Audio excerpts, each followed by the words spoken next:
السلام عليكم. السلام عليكم بطبيعة الحال، مرحبا بكم بطبيعة الحال، فرصة سعيدة فرصة سعيدة وفرصة جميلة نتواصل معكم مرة أخرى. بطبيعة الحال ما غنعاودوش الكلمات، ما غنعاودوش الدلالات، ما غنعاودوش الجمل، ما غنعاودوش بزاف ديال المسائل. اللي بغيت نسأل بغيت نقول بطبيعة الحال حنا عارفين بأن المغرب دار التعادل مع المنتخب النرويجي. بطبيعة الحال شهادة المباراة بطبيعة الحال كانت قوية، وكان إيقاع مرتفع من الجانبين، وكان واحد التنافس بطبيعة الحال.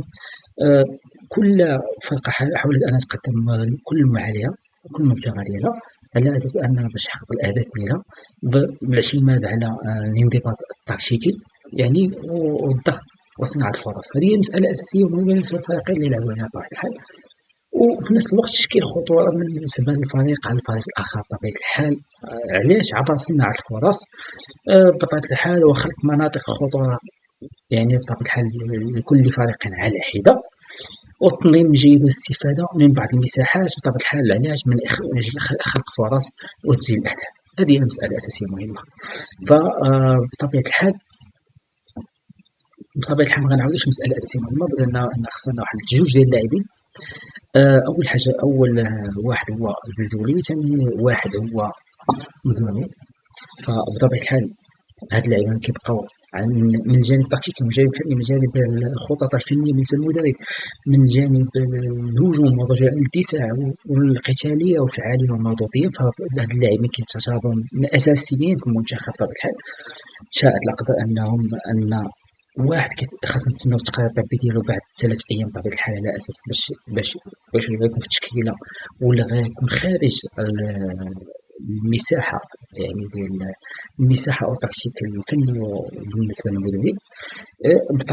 بطبيعة الحال بالنسبة للماتش ما غنعاودش نقول الكلمات، ما غنعاودش نعاود الدلالات، ولكن بطبيعة الحال غنقول شنو ربح المغرب من هذه المباراة ضد النرويج. بطبيعة الحال أنا هضرت البارح، حدث المغرب ضد هولندا، حيت علاش؟ حيت أن ما كاينش واحد الفرق كبير بين هولندا وبين النرويج، طريقة اللعب، طريقة الانضباط، طريقة الفعالية، طريقة التمريرات، طريقة توزيع الكرة، طريقة فتح المساحات واللعب على الأطراف بطبيعة الحال عبر المحاور.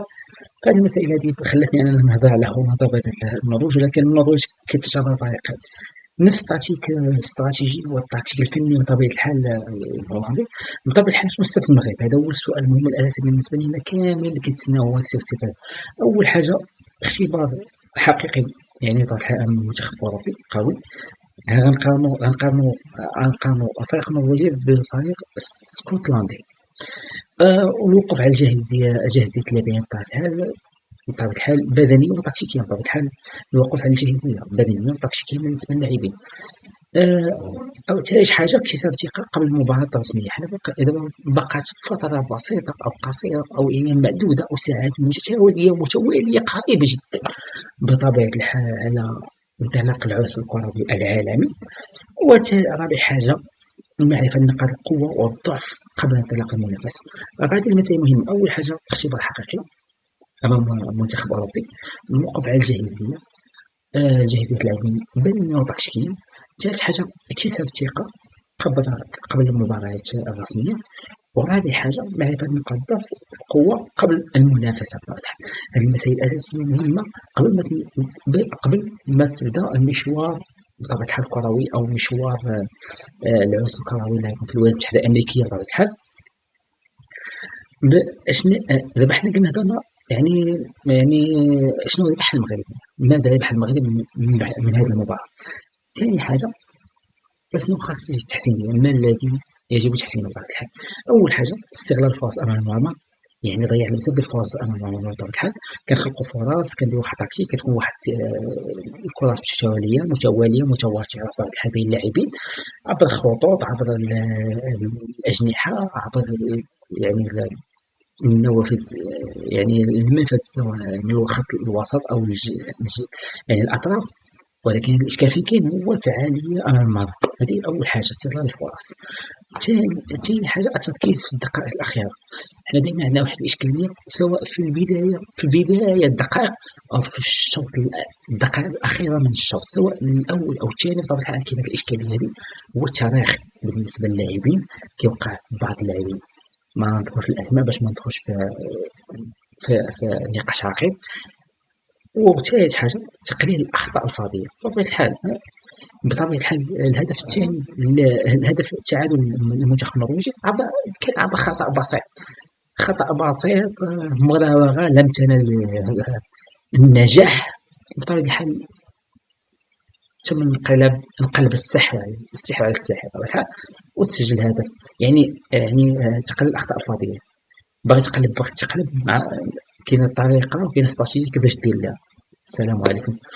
وزيادة الفعالية الهجومية عند الاستحواذ.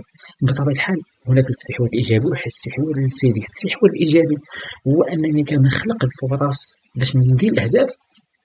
الاستحواذ السلبي هو أنني كنشد الكرة على أساس ندورها بيناتنا وما بدون فعالية من الخط الخلفي، يعني الدفاع الوسط دفاع الوسط.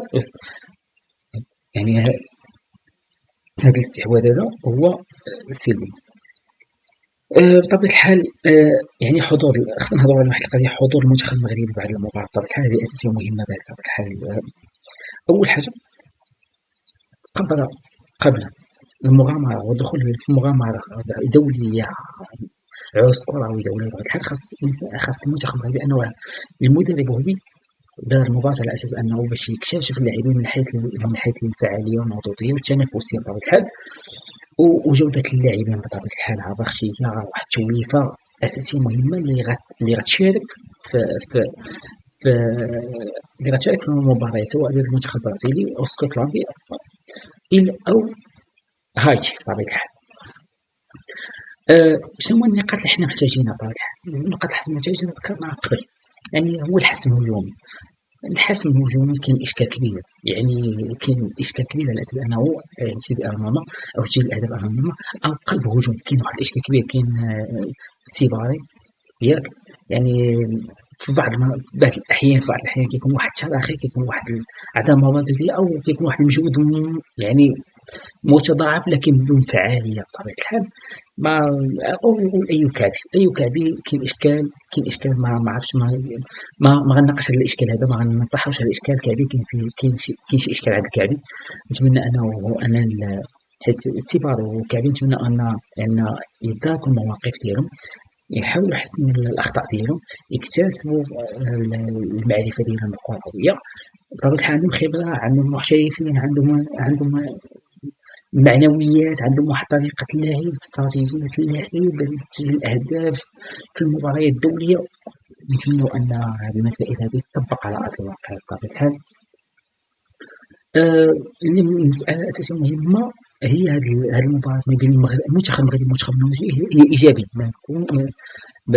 بطبيعة الحال، باش نكونوا واضحين. علاش؟ باش تعرف التركيز. أول حاجة التركيز الدفاعي، استغلال الفرص، إدارة اللحظات الحاسمة. يعني من هذه المباراة هذه يحاول أن المدرب بأنه يكتشف هذه المسائل المهمة، هو أن التركيز الدفاعي، يعني ماذا ديال التركيز الدفاعي كاين مشكل بالنسبة للحال. واستغلال الفرص، عدم تضييع الفرص متواشرة ومتتالية أمام بطبيعة الحال كتقلب عليك الآن. وإدارة اللحظات الحاسمة، بطبيعة الحال اللحظات الحاسمة حنا عارفينها سواء في البداية أو في النهاية. فهذه مسائل أساسية مهمة. كاين بزاف ديال الأسئلة أساسية مهمة. دابا نعطيكم واحد التشكيلة أساسية مهمة، حيت كاين واحد الإشكال كبير بالنسبة للتشكيلة. أول حاجة انتقلنا من 32 فريق ل 48 منتخب ياك، يعني باش نكونوا واضحين. بالنسبة للاعبين كاين ياسين بونو، يعني لاعب الهلال، كاين أشرف حكيمي باريس سان جيرمان، ناصر مزراوي مانشستر يونايتد، سفيان أمرابط ريال بيتيس،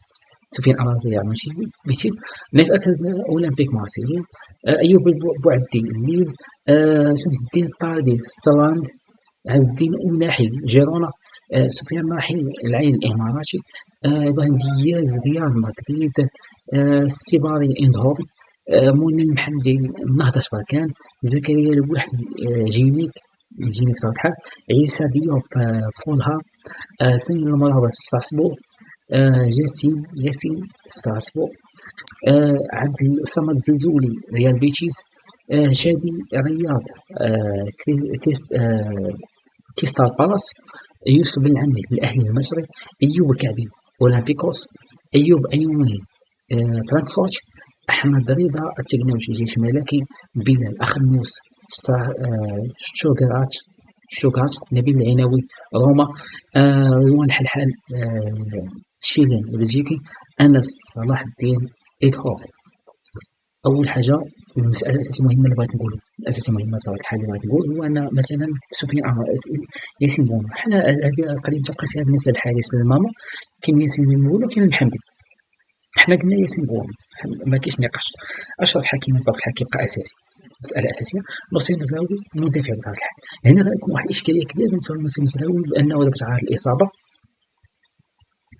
نصير مزراوي تعرض للإصابة، كاين إشكال كبير في هذه القضية هذه بالنسبة نصير مزراوي. دابا غير نعرفو كاين واخا كاين زكريا الوحدي وكاين عيسى ديوب بالنسبة للمدافعين، وكاين يوسف بن العمري، كاين إشكال كبير بالنسبة ليوسف بن العمري، ما عرفتش شنو المشكل، ولكن المهم هذاك الشيء المتخصصين. وكاين ضوال الحلحال ما عرفتش صراحة، كاين إشكال كبير بالنسبة لهم. واش زلزو، واش مزراوي بطبيعة الحال واش غياخد بلاصتو أنس صلاح الدين؟ أنا كنظن أن أنس صلاح الدين هو اللي ممكن أنه يكون رومبلاسون بالنسبة للمزراوي. ما عرفتش واش هذه القضية تقد تكون ولا يدير زكريا الوحدي حيت هو مدافع. ما عرفتش هذه القضية، اللي متأكد ما عرفتش أنا علاش، اللي متأكد هو ديجا موعد ودار المدربات. ما عرفتش مهم واش تم الشفاء ديالو، واش ما عرفتش صراحة الإشكال فين كاين صراحة. لحد الآن كنكتشف كنشوف اللعب والمراكز والنوادي بالنسبة للاعبين مستوى عالي، مستوى ماشي ضعيف، مستوى عالي جدا بطبيعة الحال. ميمكنش المناقشة، ميمكنش تناقش في شي لاعب، ولكن ملي كيمشي لك نصير مزرعة واش أول حاجة واش غيرومبلاسيه، واش غيرومبلاسيه صلاح الدين؟ بعد كاين ديوب أكد الفعالية ديالو بطبيعة الحال، صخرة دفاعية ما عندي ما نقول فيها. خط الوسط بالنسبة لجاسم ياسين بلي بأنه تبارك الله مستوى عالي، سامي المرابط، ولكن جاسم ياسين واش دابا والله العظيم ولا شادي راه ضروري غيرومبلاسي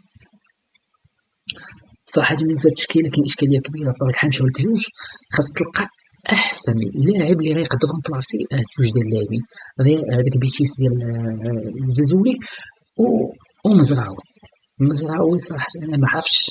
مانشستر يونايتد واحد المستوى عالي، مستوى رفيع، واحد الكاليتي خيالية، لكن تجري الرياح بما لا تشتهي السفن بطبيعة الحال.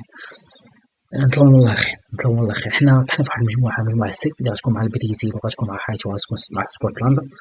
بالنسبة للمباراة المغربية، مباراة باش نعطيك مباريات المغرب الرسمية 2026 غيكون 13 يونيو في هاد الشهر إن شاء الله، البرازيل ضد المغرب ياك في نيويورك نيو جيرسي، و 19 يونيو يعني بعد 6 أيام اسكتلندا ضد سميتو ضد المغرب. فين غيلعبوا في بوسطن. و 24 يونيو المغرب ضد هايتي غيكون في اتلانتا. يعني هذه مسألة أساسية مهمة. أول حاجة هادو هما حنا حاولنا نناقشوا اللائحة، حاولنا نناقشوا المباريات المغرب، حاولنا نقاط القوة ونقاط الضعف بالنسبة للمنتخب المغربي. بطبيعة الحال يعني شنو هو السبب المنتخب المغربي من هذه المباراة، شنو هو المعطيات اللي خاد المدرب، شنو هو طرق اللعب اللي خاد المدرب، شنو هي التوليفة اللي لقاها المدرب، شنو هي الاستراتيجية اللي خدم عليها المدرب، شنو هي الفعالية والمردود اللي باش تخرج بواحد القالب فني كروي رياضي جودة عالية لإقناع بطبيعة الحال والمسير نحو خطى متواترة ومتتالية إلى الأمام بطبيعة الحال وتجاوز الدور الأول. هذا هو السؤال المهم والأساسي بطبيعة الحال اللي ممكن أننا نناقشوه وممكن أننا نعبّروا به وممكن أننا نتكلموا عليه وممكن أننا نزيدوا نتعمقوا فيه ونزيدوا أننا ندارسوا بعضياتنا. في الأول وفي الآخر نتمنى الأمور تكون بخير وعلى خير. دمتم في رعاية الله والسلام عليكم ورحمة الله. المهم هذا الفيديو الأول على أساس باقي خاصنا نناقشوا واحد المواضيع أساسية مهمة بالنسبة للمنتخب. حنا غنلعبوا على البرازيل، الطريقة اللي غنلعبوا بها كي دايرة، هذه مسألة أساسية مهمة بالنسبة لاسكتلندا. كتبقى العقبة ما نقولش العقبة اللي غتكون هي بالنسبة للمنتخب غيبقى هو البرازيل. تجاوز المنتخب البرازيلي أو فوز على المنتخب البرازيلي بطبيعة الحال غيفتح الشهية بالنسبة للاعبين، شهية بالنسبة للطاقم التقني، شهية بالنسبة للمنتخب، شهية بالنسبة للإدارة الفنية والوطنية بالنسبة للمنتخب المغربي. غتفتح واحد الشهية بالنسبة للأطر المغربية والشعب المغربي بطبيعة الحال. نتمنى أن الأمور تكون مزيانة ويكون عرس كروي على كل المقاييس. تحياتي لكم وليلة سعيدة.